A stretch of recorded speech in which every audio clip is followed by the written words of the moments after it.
this episode, we slow down and deliberately strengthen your memory of Domain 2 by practicing recall in a way that feels calm and structured instead of stressful.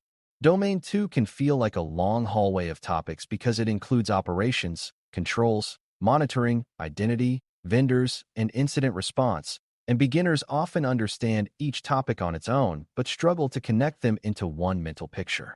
That is exactly what spaced retrieval is for, because the goal is not to reread explanations, but to pull the ideas back out of your mind, notice what is missing, and then rebuild the connections. Artificial intelligence, AI, systems add a few new twists compared to normal information technology, IT, yet the core discipline is still about managing access, reducing exposure, watching for abuse, and responding quickly when something goes wrong. As you listen, keep one simple intention in mind. Try to answer each recall prompt in your head before I expand it, because that effort is what builds durable understanding. Before we continue, a quick note. This audio course is a companion to our course companion books. The first book is about the exam and provides detailed information on how to pass it best. The second book is a Kindle-only ebook that contains 1,000 flashcards that can be used on your mobile device or Kindle. Check them both out at cyber.author.me in the Bare Metal Study Guide series. A useful way to begin recall is to rebuild the Domain 2 map in your own words, starting with the difference between threats and vulnerabilities. A threat is the who and how of harm, such as an attacker probing a model endpoint, a user misusing a capability, or a vendor change introducing risk. A vulnerability is the weakness that makes the threat easier, such as overbroad access, weak monitoring, unsafe defaults, or unreviewed model updates. Now pause and ask yourself what makes AI threats different from normal IT threats, and try to name at least two. A strong answer includes the idea that language itself can steer behavior through prompts, and that data can reshape behavior through training or updates, which is not how traditional software usually works. If you can recall those influence channels, you are already thinking like an evaluator rather than a casual user of AI, and that shift is the foundation of Domain 2. Next, bring back the three plain language attack ideas that were tied closely to Domain 2 operations: data poisoning, evasion, and model theft. Before you hear any explanation, try to define each one using a single sentence. Data poisoning is about tampering with what the model learns from, so its future behavior is shaped in a harmful way, even if the servers are perfectly patched. Evasion is about crafting inputs at runtime that trick the model into making the wrong decision or bypassing a guardrail without changing the model. Model theft is about taking the model's value, either by stealing artifacts, extracting sensitive behavior through systematic querying, or recreating the model's behavior well enough to compete or to attack it more effectively. If any of those definitions felt fuzzy, notice which one, because the fuzziness usually points to a missing distinction about timing, where poisoning changes learning, evasion changes inputs in the moment, and theft targets the model as an asset. Now shift from individual threats to the idea of a program, because Domain 2 is not just about knowing what can go wrong, but about whether an organization manages risk consistently over time. In your own mind, try to describe what a real threat and vulnerability management program does for AI beyond scanning and patching. A complete answer includes inventorying AI assets, tracking which models are used where, controlling data sources and updates, testing model behavior for known abuse patterns, and monitoring for interaction signals that indicate probing or misuse. It also includes a method for prioritizing work based on exposure and impact, because not every model and not every integration carries the same level of risk. If you only remember scanning and patching, that is a normal beginner starting point, but Domain 2 expects you to broaden the lens to include model behavior, prompt surfaces, data flows, and the operational controls that shape how the system behaves day to day. Threat monitoring is another area where recall should be active, because it is easy to nod along to the idea of monitoring while still missing what you would actually watch for. Close your eyes for a moment and try to name 3 monitoring signals that are especially meaningful for AI abuse. A strong set includes repeated prompt bypass attempts, iterative small variations that suggest probing, unusual retrieval access to sensitive sources, abnormal tool call sequences if tools are connected, and high-volume structured queries that resemble extraction attempts. The reason these matter is that many AI incidents do not start with malware or loud technical errors, so you need behavioral visibility into how the system is being used. Monitoring also depends on good telemetry, so ask yourself what must be logged to make those signals detectable, such as user identity, model endpoint, time windows, policy blocks, retrieval sources touched, and any privileged configuration changes. If you can recall both the signals and the supporting telemetry, you are thinking at the level of real coverage rather than marketing claims. Identity and access is the next anchor point, and it is one of the most reliable ways to reduce risk quickly. Try to explain identity and access management, IAM, in one sentence that goes beyond passwords. A good answer is that IAM is the set of practices and controls that ensure only the right identities can access the right resources with the minimum privileges required, and that every meaningful action is attributable and auditable. Now apply that to AI by naming the resources that need protection and try to do it without drifting back to only servers. You should be thinking about model endpoints, training and retrieval data, prompt and configuration repositories, and the keys or tokens that allow systems to talk to those services. The beginner trap is to protect the infrastructure while leaving the model management plane and the data connectors loosely controlled, and Domain 2 expects you to notice that gap because it is exactly where attackers and accidents create high-impact outcomes. Least privilege is a specific IAM principle, and it deserves its own recall moment because it is easy to say and easy to violate. In your head, try to describe why pipelines and service accounts are often the biggest least privilege weakness. The key idea is that automated identities run continuously and are frequently granted broad access for convenience, which turns them into powerful targets if compromised.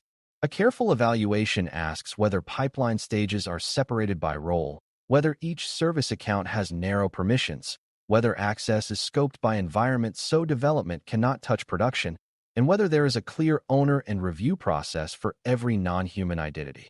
Now add model endpoints to the picture by recalling why endpoint access is not just about who can call it, but also about what the endpoint can do once called, especially if it can retrieve documents or trigger tools. Least privilege in AI means narrowing both reach and capability, so compromise impact stays small even when something slips. Vendor and supply chain controls form another major Domain 2 theme, and the recall skill here is to resist vague assurances. Try to remember the three framing questions that keep vendor evaluation grounded. What do we share? What do they control? And what could go wrong?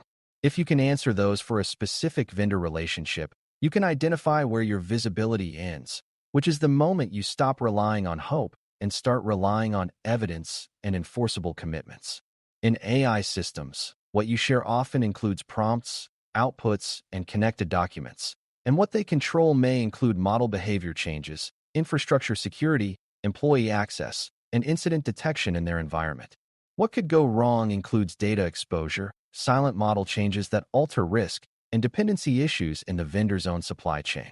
When you recall vendor evaluation, focus on what the organization can verify and what it must contractually require, because that is how supply chain risk is managed when you cannot directly inspect the internal controls. Contracts and evidence are the practical tools for avoiding being sold by confident vendor language. So test your memory by turning a generic claim into a specific question. If a vendor says they do not train on your data, what follow-up questions should you ask? A solid recall includes asking what data is stored, how long it is retained, who can access it, whether it is used for troubleshooting or improvement, and how segregation between customers is enforced. If a vendor says they are secure, you should ask what controls they use for privileged access, how they monitor for abuse patterns, how they handle incidents, and how they communicate changes to the service. The key is that claims are not controls, and controls require evidence, such as descriptions of enforcement and monitoring, independent assessments, and clear contractual commitments. When you can consistently convert claims into testable control questions, you are demonstrating the mindset that Domain 2 is training. Now recall the purpose of incident management in an AI context, and try to say it in one sentence that includes fast containment. A good answer is that incident management is the coordinated process of detecting an event, deciding its severity, containing harm quickly, restoring safe operation, and communicating appropriately. all while collecting enough evidence to learn and prevent repeats. In AI, incidents might include data exposure through outputs, prompt injection success, misuse of tool integrations, or compromise of keys that provide access to model services.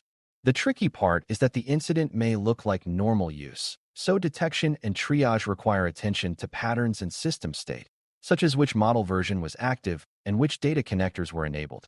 Also recall that containment in AI often means restricting capabilities, disconnecting risky data sources, disabling tools, or rotating secrets, rather than only patching software. If your mental picture of incident response is only malware removal, this is where Domain 2 expands it into a broader operational discipline. Triage deserves its own recall because it is where time is either saved or wasted. Ask yourself what triage must establish quickly in an AI incident, and try to name at least 4 elements. You want to identify what system is affected, what type of misuse or failure is happening, what the likely impact is, whether it is ongoing, and whether it is easily repeatable by others. You also want to determine whether the trigger is malicious activity, an accidental exposure, or a change-induced behavior shift from an update, because that changes the response path. Logs and telemetry matter here, because you need to tie outputs and actions to a user identity, an endpoint, a configuration state, and any connected data sources. Beginners sometimes think triage is about finding the full root cause immediately, but strong triage is about making safe, timely decisions with partial information.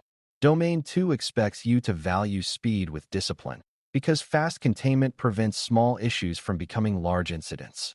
Recovery and learning complete the incident cycle, and recalling them correctly prevents a common organizational mistake, which is declaring victory too early.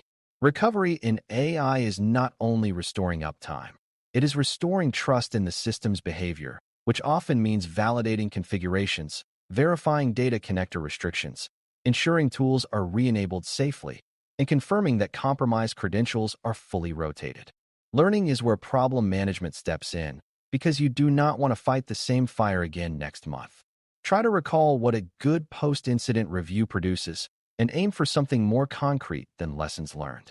It should identify root causes and contributing factors, assign owners to corrective actions, set timelines, and verify that improvements are actually implemented.